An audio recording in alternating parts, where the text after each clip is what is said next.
സർവ്വജനത്തിനും മഹാസന്തോഷമായ കർത്താവായ യേശുക്രിസ്തുവിൻ്റെ ധന്യനാമത്തിൽ ഏവർക്കും സ്നേഹവന്ദനം. കഴിഞ്ഞ പ്രസംഗങ്ങളിൽ ഞാൻ ചില കാര്യങ്ങൾ പറഞ്ഞെങ്കിലും അതിൻ്റെ തുടർച്ചയുള്ള ചില കാര്യങ്ങളാണ് ഇന്ന് പറയുവാൻ പോകുന്നത്. ദൈവം തൻ്റെ പുത്രനിലൂടെ മനുഷ്യരെ എപ്രകാരമാണ് സ്നേഹിച്ചതെന്നുള്ളത് നാം വ്യക്തമായി അറിയേണ്ടത് അത്യന്താപേക്ഷിതമാണ്. ആദ്യ മനുഷ്യന്മാരുടെ കാര്യം കൂടുതൽ പറയാൻ പോകുന്നില്ല. നിങ്ങൾക്ക് ഏവർക്കും അറിയാവുന്ന കാര്യമാണ്. ദൈവത്തിൻ്റെ കൽപ്പന അനുസരിക്കാതെ പാപം ചെയ്തു. ആ പാപത്തിൻ്റെ ഫലമായി ദൈവത്തിൽ നിന്നും അത് ശിക്ഷാവിധി ഏൽക്കുന്നതായിട്ട് കാണാൻ സാധിക്കും. എന്നാൽ ആ ശിക്ഷാവിധികൾ മാറ്റുന്നതിന് വേണ്ടി മനുഷ്യരായിട്ടുള്ള നേതാക്കന്മാരെ തിരഞ്ഞെടുക്കുന്നു. അവരുടെ പ്രവർത്തനവും അതുപോലെ തന്നെ പ്രവാചകന്മാരുടെ പ്രവർത്തനവും വളരെ ശക്തമായിരുന്നെങ്കിലും മാനവരാശി ഒരു ദൈവിക അനുഭവത്തിലേക്ക് വരുന്നതായി കാണുവാൻ സാധിക്കുന്നില്ല. ചില രാജാക്കന്മാരെ ദൈവം ആത്മാർത്ഥമായി സ്നേഹിച്ച് രാജ പദവികൾ കൊടുത്തുവെങ്കിലും മനുഷ്യരെയാണ് രാജാക്കന്മാരാക്കിയത്. എന്നാൽ ആ മനുഷ്യർ ദൈവത്തെ അറിയാതെ സ്വന്തം ഇഷ്ടത്തിന് പ്രവർത്തിക്കുന്നതായിട്ട് കാണുവാൻ സാധിക്കുന്നു. അതായത് ശലോമൻ രാജാവിൻ്റെ ചരിത്രം തന്നെ നാം നോക്കുക. തുടക്കത്തിൽ ബലിപീഠങ്ങളിലെല്ലാം 20,000 കാളകളെ അർപ്പിച്ച് ദേവാലയത്തിൻ്റെ പ്രതിഷ്ഠ നടത്തി.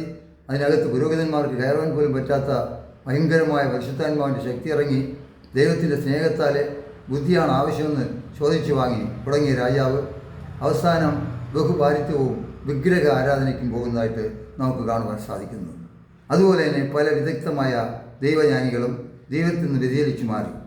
ആയതുകൊണ്ട് ദൈവത്തിന് ഈ മനുഷ്യരിലുണ്ടാകുന്ന വലിയതായുള്ള വേദനയുടെ അനുഭവം ഉണ്ടായപ്പോൾ മനുഷ്യരല്ലാതെ ദൈവത്തിൻ്റെ പുത്രനെ തന്നെ ലോകത്തിലേക്ക് അയച്ചതായി നാം കാണുന്നു. എന്നാൽ ഈ ദൈവപുത്രൻ എന്താണ് നമുക്ക് വേണ്ടി പ്രവർത്തിച്ചത്? എല്ലാ ത്യാഗസമ്പത്തുമായ കാര്യങ്ങൾ ഏറ്റവും ദീനക്കാരെയും ഹീനന്മാരെയും ആശ്വസിക്കുന്ന ശക്തിയായിരുന്നു. പാപികളെ രക്ഷിക്കുവാൻ വന്ന കർത്താവായ യേശു ഒരു മനുഷ്യവേഷത്തിൽ ലോകത്തിൽ വന്നതായിട്ട് നമുക്കറിയാൻ സാധിക്കുന്നു. എന്നാൽ ആ യേശു ക്രിസ്തു നമുക്ക് വേണ്ടി യാഗമായി തീർന്നു. ഈ യാഗത്തിൻ്റെ പിന്നിലുള്ള ചില ചരിത്രങ്ങൾ ഞാൻ പറയുന്നു.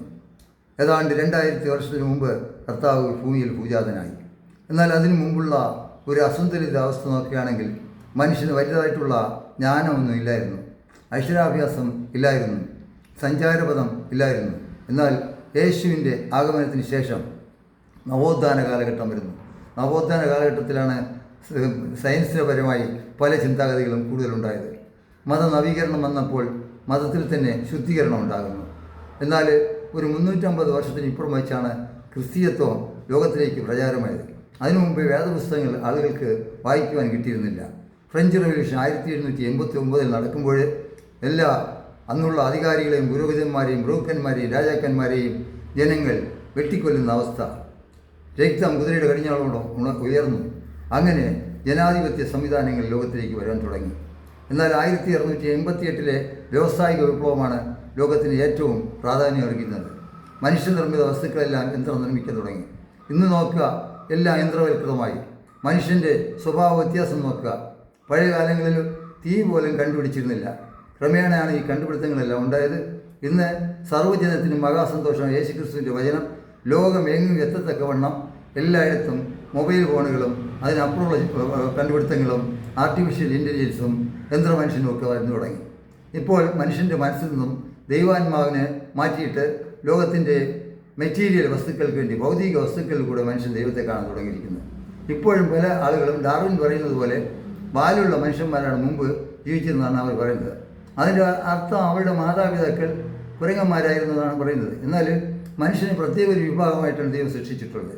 വിവേകവും ദൈവത്തെ അറിഞ്ഞ് ജീവിക്കുന്നതിനും നല്ല ഇടയനായ യേശുവിലൂടെ സ്വർഗത്തിലേക്ക് പോകാൻ വേണ്ടിയാണ് നമ്മെ തിരഞ്ഞെടുക്കുന്നത്. അതുകൊണ്ട് നാം രാജകീയ പുരോഹിത വർഗമായി ദൈവസന്നിധി നോക്കി ജീവിക്കണം.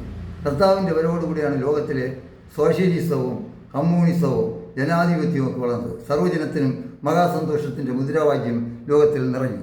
ഇന്നും അന്ധകാരം നിൽക്കുന്ന നീതിസൂര്യൻ ലോകത്തിലെ എല്ലാ മനുഷ്യരും രക്ഷിച്ചുകൊണ്ടിരിക്കുകയാണ്. അതുകൊണ്ട് നാം പാപക്കറയിൽ വീഴാതെ ദൈവരാജ്യത്തെ നോക്കി ജീവിക്കണം. ദൈവം അവനെ നൽകുവാൻ തക്കവണ്ണം ലോകത്തെ സ്നേഹിച്ചു.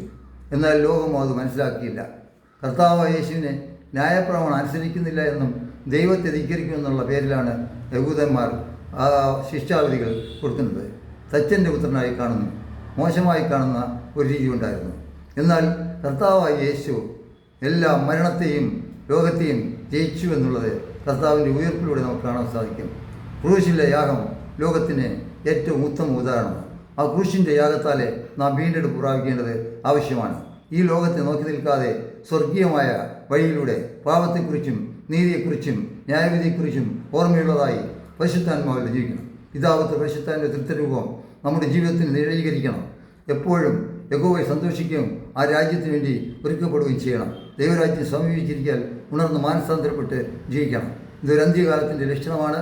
ഇന്ന് യഹൂദന്മാർ ചെയ്യുന്ന യുദ്ധം യഥാർത്ഥത്തിൽ അവർ തന്നെത്താനെ അറിഞ്ഞ് ചെയ്യുന്നതല്ല, ഇത് കാലത്തിൻ്റെ മാറ്റത്തിന് വേണ്ടിയുള്ളതാണ്. ഇന്ന് നടക്കുന്ന സംഭവങ്ങളെല്ലാം ഭയങ്കരമായ ദോഷകരമായാണ്. കൊലപാതകങ്ങളും ദുർനടപ്പുകളും എല്ലാം കൂടുന്നു. ദൈവത്തെ അറിയാതെ മനുഷ്യൻ ജീവിക്കുന്നു. ലോകത്തിൻ്റെ കാലം പോലെ നോയയുടെ കാലത്തെക്കാലം അതിഗംഭീരമായ അതിൻ്റെ 10 ഇരട്ടിയിലും അതിനും അപ്പുറമായിട്ട് മനുഷ്യൻ തെറ്റിക്കൊണ്ടിരിക്കുന്ന ഈ കാലഘട്ടത്തിൽ നാം ഉണർവോടുകൂടെ മാനസാന്തരപ്പെട്ട് ജീവിക്കേണ്ടത് ആവശ്യമാണ്. സ്വർഗരാജ്യത്തിന് എല്ലാവരും ഒരുക്കപ്പെട്ടതായിരിക്കണം. നാം ഈ ലോകത്തിൻ്റെ പ്രയാണം താൽക്കാലിക ഒരു ഭൗതിക ശരീരത്തിൽ ദൈവത്തിൻ്റെ ആത്മാവിനെ നിധി പോലെ വെച്ചിരിക്കുകയാണ്. പൈശാചും ലോകവും ജഡവും എല്ലാം ആക്രമിക്കുമ്പോൾ അതിനിടയിലൂടെ ദൈവവൈദങ്ങളായി പരിശുദ്ധ ജോലയാൽ അണിഞ്ഞൊരുങ്ങി മുമ്പോട്ട് പോകാൻ എവരെയും ദൈവം സഹായിക്കട്ടെ എന്ന് ആഹ്വാനം ചെയ്തുകൊണ്ട് വാക്കുകൾ നടത്തുന്നു. ആമേൻ. സ്തോത്രം.